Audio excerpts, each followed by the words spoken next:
This journey will not turn out as I expected. Today we are going in search of a very old route. It's one that I know existed during the late 1800s, around the time of the clearances. This map from 1872 shows a route to a hamlet called Rosari and, crucially, beyond into the next glen. But since then, all this planting has come to pass. And I wonder, is there any sign, any trace I can follow of that very old route? I know Rosari is a bothy. What I don't know yet is I'm about to meet someone who has had the same idea as me and has taken a shovel to literally unearth that old route. I knew that there was a reasonable track underneath the bog, you dug it out yourself? Uncover part of it anyway, the bit where people used to get stuck.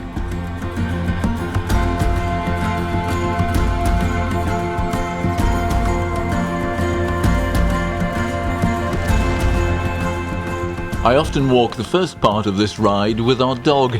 It's bitterly cold first thing and rarely sees the sun before the end of February, such are its steep sides.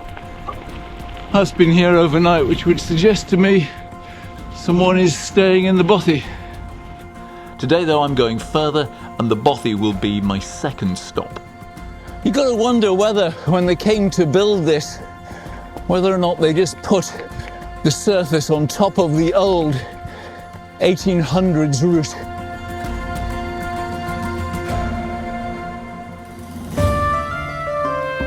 It's interesting to see how long a through route remained, the key section being from Rosari to Lochindu. As late as 1961, it's clearly marked. But on more modern OS maps, there's no route after Rosari. There's a yawning gap until Lochindu in Glenscaddle, which leads to the coast. So I'm going to go back to one of the more recent guidebooks that I have, and there are 3, including those produced by the Scottish Rights of Way Society. The 2011 edition of Scottish Hill Tracks indicates the through route leaving this road at a hairpin bend, and that's not hard to find. According to the books, this bend, this might be it. This is where the path branches off the road. But you never know, it might connect.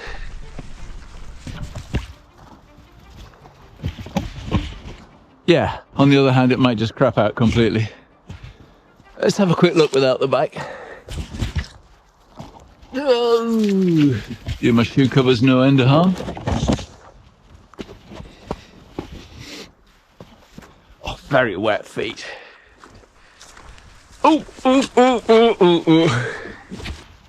And just when you think, you know what, I might have found an alternative to that 1870 path, you reach this. Now that's not quite a dead end, but you know what, I'm going to suspect that is, because that's quite a high deer fence.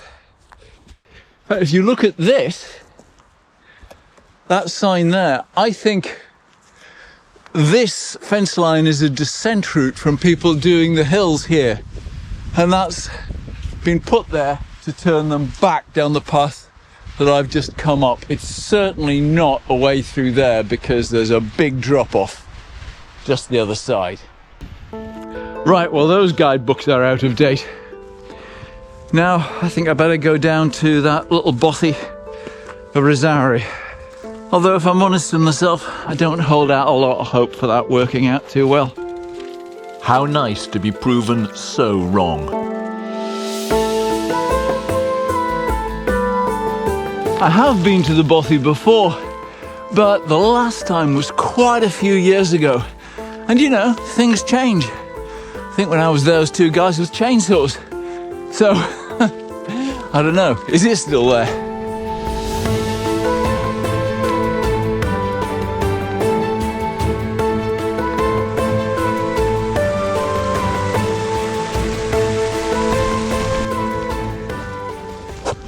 Now, that bit of metal and, oh right, here we are. There's a cairn and another bit of metal on the tree.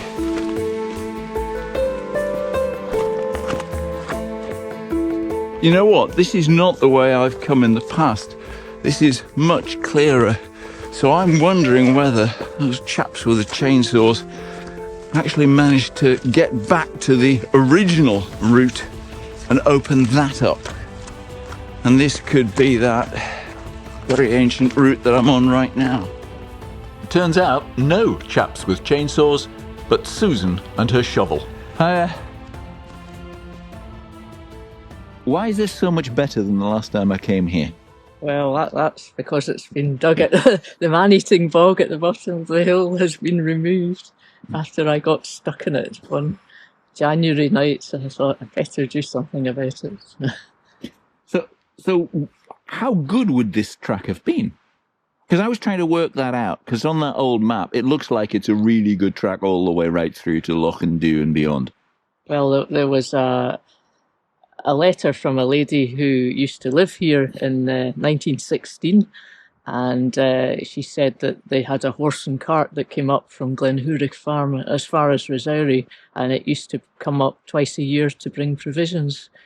So I knew that there was a reasonable track underneath the bog, and you dug it out yourself? Uncover part of it anyway, the bit where people used to get stuck. But as far as I know, that beyond here it was just a path to Glenscaddle and Loch and Dew. Inside the bothy, you can read about its history. Built around 1850 after the clearances, it was home to the McIntyre family of shepherds. The photo was taken on the doorstep, and the descendants live in the same village as me. Before the clearances, the name Rosary probably applied to a whole community around here. It became a bothy in 1978, and Susan looks after the maintenance. So if you walk on from here, what happens? Towards Loch and Dew. Yeah. Well, you got behind the bothy, take a little detour of a few hundred yards because the old right-of-way is planted over, but there are marker posts that show you where to go. She's done a fantastic job here, draining this path. And then after about 10 minutes walk, you come to an open enclosure.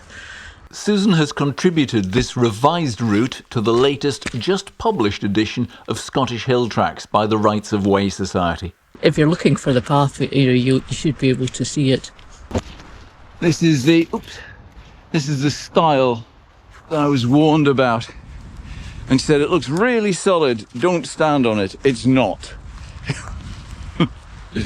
So I'm going to take that good advice, and I think this is probably about as far as I'll go, because this is the point where everything opens out.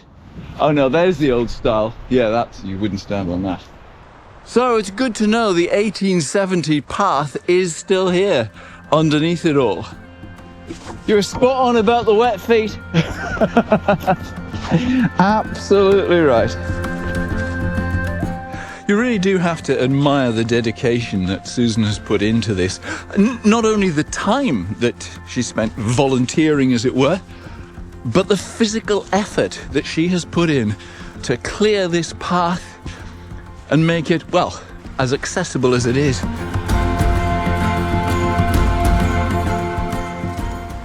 Well, today absolutely did not turn out as planned. Way better.